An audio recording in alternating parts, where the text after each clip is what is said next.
Today's talk is called Break Out of Prison. I'm going to start with a Gloria Steinman quote. The truth will set you free, but first it will piss you off. And then Dr. Holmes tells us that science tells us that all forms come from one substance, made manifest through vibration. This further helps us to see the relationship of the word to the formless and teaches us the indestructible and eternality of energy and cosmic stuff. Isn't that really what happens to us so often, is that we feel imprisoned and then all of a sudden we feel free and our energy just bursts out into this freedom. We go along, and I know for myself, I moved out here and at first I felt so imprisoned by being in this new place and not having any friends and not having, I'm out here with Ash, the love of my life. And yet I felt I had just come from being in the woods, being in the mountains, being able to walk outside my house and just go off into the woods. And now I'm in this urban environment. And I was really allowing my external circumstances to make me feel imprisoned.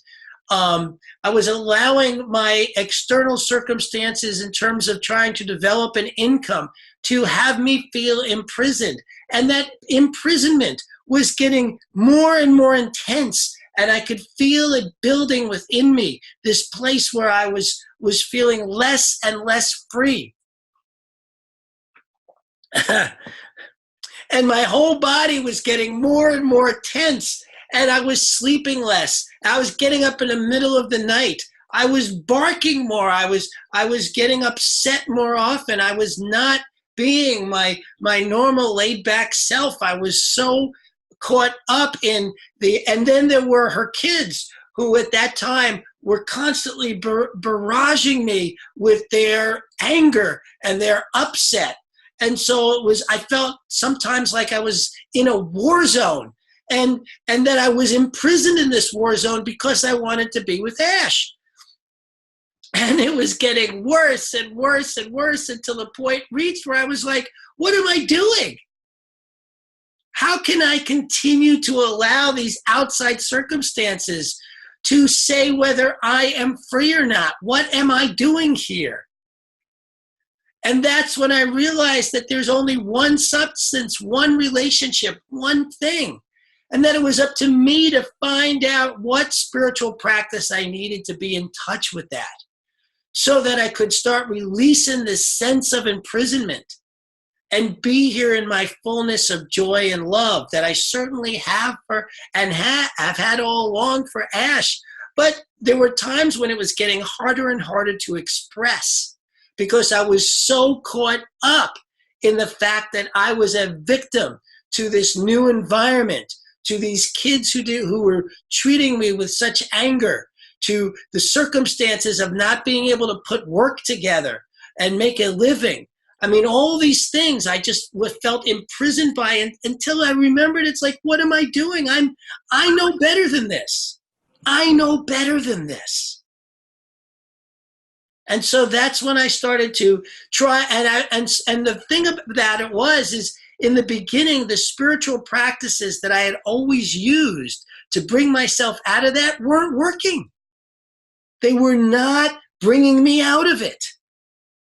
I was used to going into the woods and sitting by a brook. Nice and quiet. Well, there's no quiet here in LA. There's no quiet in LA. So I had to find new ways of finding that quiet within myself and finding that place of freedom within myself. And I have to tell you that it was not easy and took over a year. But the thing is I know that it existed. And so I kept at it. And I tried many different types of spiritual practice. Of course, I treated because that's what we do in Science of Mind. But I knew I needed more than that. And so I developed other practices that started to work for me, started to allow me to feel released from the prison I had created in my own mind. I want to be very clear that that prison never actually existed. It looked like I wasn't making enough money. It looked like I was stuck with these kids who were showing all their anger at me. It looked like I was in an environment where there was no quiet. But the prison was still in my mind. And so I worked with that, kept remembering that, kept breathing into my heart that I set myself free. I set myself free. And I stayed with that I set myself free. Even when I didn't know how, I still knew it was mine to do. I set myself free. Say that with me. I set myself free. Say it again. I set myself free. And so I kept at that and kept at that until all of a sudden I started noticing I wasn't wound so tight. I was relaxing more. I was in a lot more joy. I was enjoying her kids more. And when I relaxed and I got in, they stopped acting out so much with me. My relationship with her kids now is actually great. But it started with me relaxing. It didn't start with them changing. I changed. I remembered who I truly was. I remembered the powerful, creative, spiritual being that I am. I remembered the words of Dr. Ernest Holmes in that identity prayer, the one I love so much. I know that within myself, there is that life which is perfect, complete, divine. It was never born and cannot die, for it lives and is God. Within myself is the wholeness, peace, poise, and power of life. This life is health. It is abundance. It is love. There is one life. It is the life of God. And this is my life now. Remembering that, repeating that, breathing that into my heart. A lot of the work I do has to do with breathing. Breathing it in. It's one thing to think this stuff. It's a whole nother ball game to breathe it into our hearts. And that's the key. You start here with the thoughts and the words, but then always take the time to breathe. And as you breathe, bring it into your heart. Because this is where home is, right in here. Dr. Holmes tells us we are limited not by principle, but by our own inability to see perfection. We are limited not by principle, but by our own inability to see perfection. So when we feel imprisoned and we want to make that prison break, it's up to us to see the perfection of what actually exists. And so I didn't find quiet out here. I found it in here. I found my own quiet in the midst of whatever. Now, does that mean that everything's hunky-dory and wonderful and magnificent all the time? No. But it does mean that when it's not, I can get back to that place of miracle.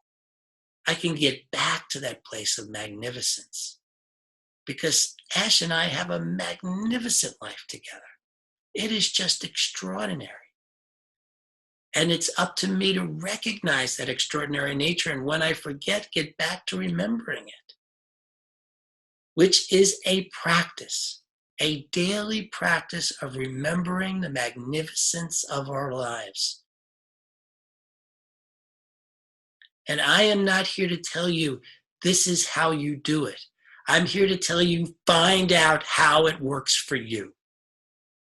that it is absolutely worth taking the time, whatever time it takes, to find the spiritual practice that works, not because other people say it works, but because it actually has impact on your beingness and your sense of freedom. Dr. Holmes tells us the only reason man is limited is that he has not allowed the divine within him to more completely express. Man's divine individuality compels infinity to appear in his experience as duality because he has believed in duality. So if we believe in duality, that is what we have. It is up to us to let go of the limits by allowing the divine within us to completely express. I recently got into filmmaking, and then even more recently realized I wanted to express myself in drawing and painting as well. That there is no end to my creativity. And I say that is true for you. It doesn't matter what that sense of creativity is. Let it flow. Let it express. Bring it out. We have these magnificent. We are on the most amazing planet in the universe because there is nothing we can't accomplish when we put our minds to it. And that happens all the time. The only limitations we get stuck with is when we start thinking realistically. Don't do it. Don't be realistic. Be miraculous. Be magnificent. Be brilliant. And set yourself free. Thank you. I love you.